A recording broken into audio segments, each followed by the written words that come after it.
Hey pizza pals, it's Meltvin, your favorite slice of pepperoni wisdom with extra cheese. Grab a plate, because Stephanie and Ryan are serving up some travel talk hotter than a wood-fired oven. Today, it's a game you've probably played before, but this time it's all about travel. Pick or Pass Destinations Edition. Stay tuned, because things are about to get saucy.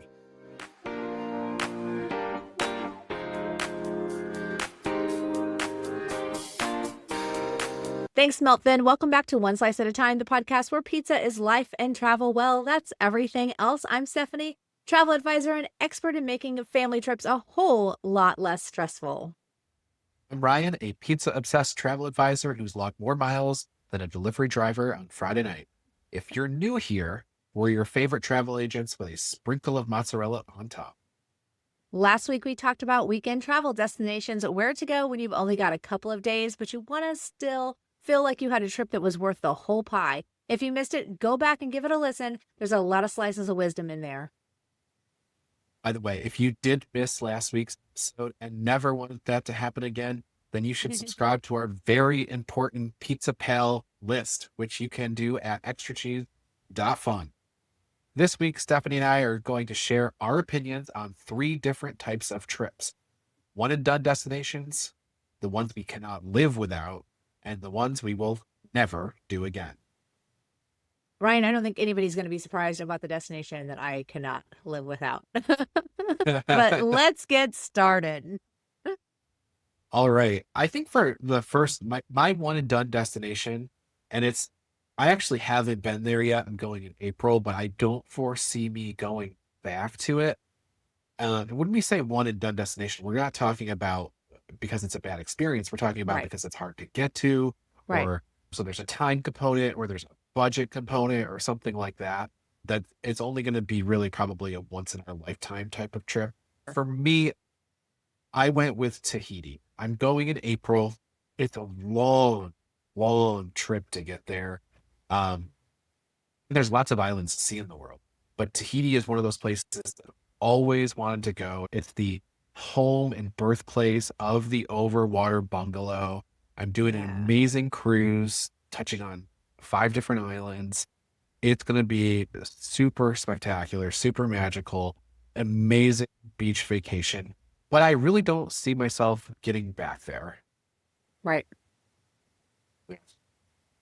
I can understand that. It's a big vacation. I am going to jet ski around Bora Bora, though, so I'm pretty pumped about that. That's one of those one and done trips, just because there's things that you're going to do that you probably aren't going to be able to repeat, which is pretty much so why I've picked mine.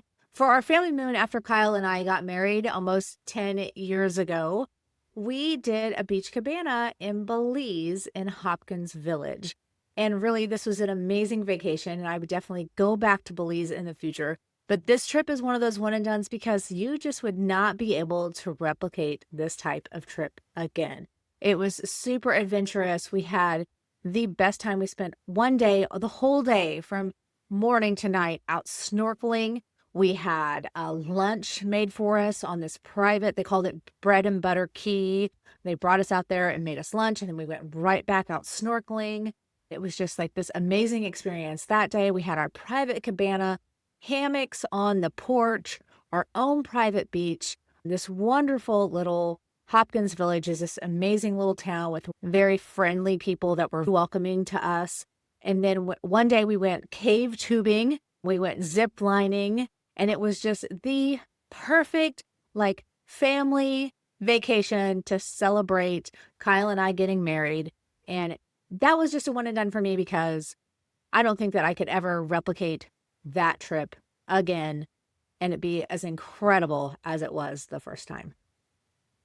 It's funny that we both picked kind of water-based destinations, for one, because there's a lot of choices. Like when people think of their once in a lifetime trips, you could be thinking about Antarctica, you could be thinking about safaris, you could be thinking about Australia. I did choose the South Pacific. Stephanie chose her destination. It's going to be different for everybody, I think, of what their kind of the dream trip is, but that they know is a once in a lifetime. Yeah, for sure. Well, let's move on to our second batch here. And these are the trips that we just rinse and repeat. We cannot live without. never going to be out of rotation. We're always going to have one on the calendar. Specifically in mine, I have 2 of them already planned. Right. And for me, it's Disney Cruise Line. And it's one of these things, like, we kind of have this segment labeled as destinations, but for me, Disney Cruise Line is the destination. Boats are the destination. So until I've done every ship multiple times, I don't foresee these coming out of my rotation. I have a Disney Destiny trip this November. I have a Disney Dream trip in February. They're always going to be in the rotation because they are like the perfect little getaway. And we talked about weekend trips on a recent episode. I do the 3-night or 4-night over the weekend so that we can minimize the amount of time that Maggie has to take off. And it just is perfect. Fine dining, great entertainment. Yes. And I stopped at those private islands, which are the postcard, like I've mentioned before. I love that. I mean, for me, Disney World feels like home, guys. That is my always, always, always going to be in rotation, multiple trips on the books.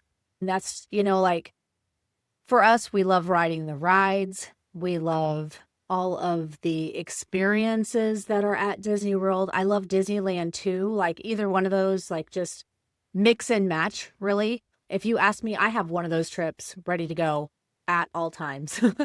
So Yes. just like Ryan, and like I said, that's not going to surprise anybody. It's the reason that I really became a travel advisor, was to help people experience the Disney parks without the overwhelm, to help families experience this next level magic and family connectivity without having all this, months and months of planning ahead of time. Because I just love it that much. And when you're there, like, I go there and it's just like this decompression, right? Like, you get there and it's like, okay, I'm here, I'm on vacation. When I walk through those gates and I see the castle, it's still overwhelming to me, but in a good way. Like, I'm like, okay, everything else just doesn't matter for the next few days. I'm at Disney. Yeah, I'm at Disney, if not quarterly, monthly. Mhm. And I know that maybe that sounds like bougie to people or whatever, but I live in Florida. Right. And so it's kind of like, instead of having a vacation home in the mountains, we go to Disney Sure. World. And we do it differently because we go often. We don't feel like we need to cram every single thing in every Exactly. single time. We have the trips where we do that. A lot of the times it's like we might take a slow roll, go to the park midday, spend a few hours, have a nice dinner back at our resort or at a different resort or at Yes. Disney Springs. And then, we move on with their life. That's also always in rotation for me. I've always Yes. got 1 or 2 of those in the books. Yep. Like, Agreed. Evo has a ride that she's been missing. So we need to go plan a quick trip or Yes. something, just to ride a specific ride, or honestly go eat a specific restaurant, or, hey, I really want to get down there and do the Christmas party. This isn't, I don't know if it even really feels like vacation at this point. It's just like, I need to go home for a couple of days. Really Yeah. Disney World, like, they could just dangle something out there, like, by the way, there's this new Dole Whip flavor, and all of a sudden, like, well, I've gotta I think I go. need to plan a trip. Yeah. So Sure. both those vacations are in our calendar every year. Whoa, whoa, whoa. Before we toss more toppings on this pie, remember, Stephanie and Ryan aren't just 2 people with strong pizza opinions. They're actual travel agents who can book your next dream trip, whether it's a quick slice or a whole pizza pie of an itinerary. But enough crusting around, it's time for Ryan's Crusty review. So next week on One Slice at a Time, we're going to be talking about Ireland. I am really looking forward to telling you about the pizza in Ireland. I have more than one spot that I love for pizza in Ireland. There's 2 major cities in the south. You have Dublin, you have Galway. Next week, I'll tell you about Galway's #1 slice. Today, I'll give you a really unexpected find in Dublin. On our last trip, we stayed at the Croke Park Hotel. This is not in the Temple Bar area. It's out by the Croke Park Stadium. Maggie had gone there for work a few times, so we just decided to stay there and be comfortable. But about a block away from the hotel was an Italian restaurant called Wallace Asti. Now, when I say Italian, I mean Sardinian. So it's a specific Italian. So As for the pizza here, they have super unique dough. I've never seen this anywhere else. They use a blend of wheat, rice, and soya flour, but they do a super high hydration and they use a slow sourdough maturation process. The unique part comes in because they add vegetable charcoal to the pizza dough. And I don't even know what vegetable charcoal is, but it is 1000% natural and the pizza dough is super tasty. What's really Black. weird is it's black. Yeah. It's Wow. wild. You see it for the first time and you're like, something's wrong with this pizza. Mhm. It's not burnt. It tastes amazing, but it gives you like Mhm. that. You take a step back, you're like, what is this? Side benefit, it's easier to digest apparently. And Right. they also say it's lower in carbohydrates. Right. So Sure. basically it's a health food. I think it's funny. Yeah. Well, that Get a sourdough margarita. process, that eats Yeah. up a lot of the carbs and the gluten. So that's basically a health food. Yeah, for sure. That's what I'm telling myself. Anyway, get a margarita, get a Divolo, and it's a win with an exclamation point. I'm not going to be shy about my 2 pizza places in Ireland. I've been to Ireland so many times that like I've done the work for you. This is an 8 out of 8. This is incredible pizza. Guys, I think that's our number 3, 8 out of 8. So we had Yeah. Italy, New York, Ireland, 8 out of 8. Yeah. So Yeah. when we plan the One Slice at a Time world tour, we're going to go hit all of Ryan's 8 out of 8s. And you guys are coming along. All right, let's All right. move on to the destinations that you never want to go back to. The pineapple on the pizza, right? Right. Or the white The- sauce. Definitely the white. Maggie really likes the pineapple on pizza. She likes the white sauce too, but definitely the white sauce. Gross. But all right, Stephanie, you go first this time. I think you have a more rounded out answer for this. Sure. Well, we decided that we would try out Punta Cana. And I will have to say, I think that my opinion may be skewed because we were not happy at all with the resort. And while I am usually very tactful because I have a lot of travel partners that I like to work with, and they are very good people and they're wonderful travel partners. The Nickelodeon Hotel in Punta Cana, when we stayed there in our experience, and if you have a different experience, I would love to hear about it. We were not happy. We were in a corner swim up room that was supposed to have like butler service and everything else. And the room was like the furniture was broken. This was supposed to be a family all inclusive. And literally, our first day there, someone passed out drunk in the bushes in front of my hotel room. The swim up bars were all closed except the one at the main pool. The big water park that was attached to the hotel was across the street, which we knew, but it really was just like a splash pad with a few slides. It wasn't like this big water park as they planned it out to be. But the very, very, very worst thing was the food was horrible. Like, the food was on the edge of pretty much so being inedible. And it was one of those places, those all-inclusive places where you had to have reservations to get dinner every single night. And every single night, dinner took like hours, even if you had a reservation.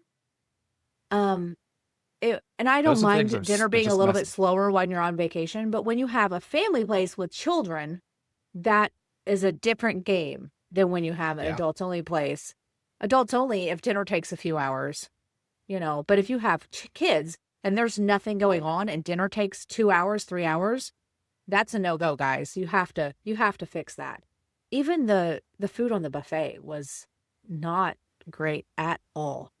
And overall, the beach, I was not impressed with like the beach situation, the water situation. And now I know there's other, like Punta Cana is like a whole island, right? So there must be maybe other beaches that we were not next to that were better beaches than what we were near.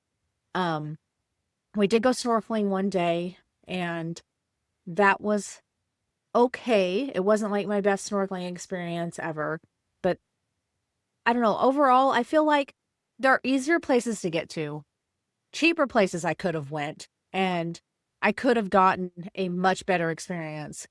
For me, for my family, we will not be going back to Punta Cana. It is not someplace that I need to see again. Never been. So based on Stephanie's review, I may never go. Yeah, I I feel have like we had could have went to people tell me that. Cancun for less money. Yeah, people tell me that they liked it, but like you said, you had a bad experience, and why would you go back? if you did? Right. I really struggled with this hill destination because I have said a lot of times that I don't need to go back to a certain place. And then I have somebody come and say, hey, we're doing this trip. A bunch of us want to go here. Do you want to come? And I'm like, yep. Sure. So I end up back there. It's vacation. So, but I will say this. I have retired from skiing. So the ski trips are done. When I was We younger, are officially too old for that. I'm not saying that I could do I it. am. When I was younger, a lot of my friends, we'd get together and we'd do a ski trip every year, and I would hit the slopes. And, it's great. It's a good trip to do. I'm done with it. Whatever. I still kind of actually like to go on the trip itself and hang out with my friends in the house rental or whatever. But the skiing part, I'm done with that. So that's the kill for me. I am not going to be apt to go one of those vacations unless it's a situation where a group of friends is hanging out at a house Right. and eating good food Sure. and stuff. So that's the trip I'm taking.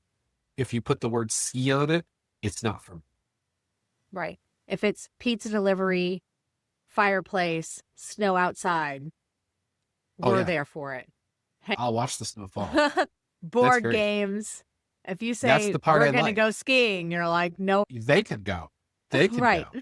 There's But no if we, there though. has to be- There's a you're there has going to- skiing. Yeah, there has to be a contingent that's hanging out at the house or whatever.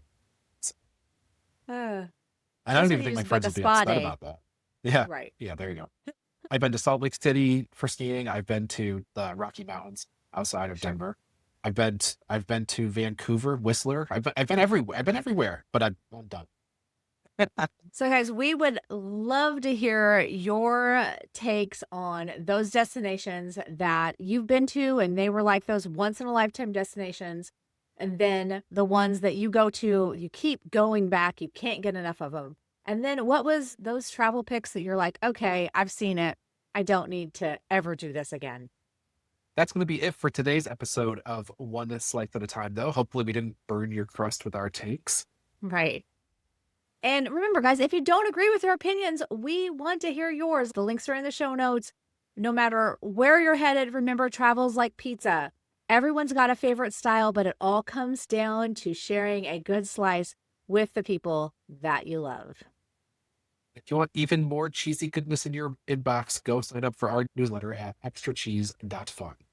We're packing all kinds of extra toppings and travel tips into one hot slice in your inbox. Next week on One Slice at a Time, we're taking that trip to Ireland. Think castles, cliffs, and maybe even a pint or two. But before we roll out that dough, there's another 8 out of 8. Stephanie, I've got to ask you, what's for dinner for you tonight? Well, we didn't name this podcast One Sandwich at a Time. I am just waiting for the pizza delivery guy to get here. Have a great day, everybody. Bye. Bye. That's a wrap on today's Slice, friends. Big thanks for hanging out with Stephanie, Ryan, and me, Meltvin. Don't forget to subscribe so you never miss a slice. And if you're ready for some stress-free trip planning magic, reach out to Stephanie and Ryan. They've got you covered like extra cheese. Before you go, check the show notes for all the links, and if you enjoyed today's episode, leave us a review. It helps more pizza pals find the show. Until next time, stay saucy, stay cheesy, and keep traveling the world one slice at a time.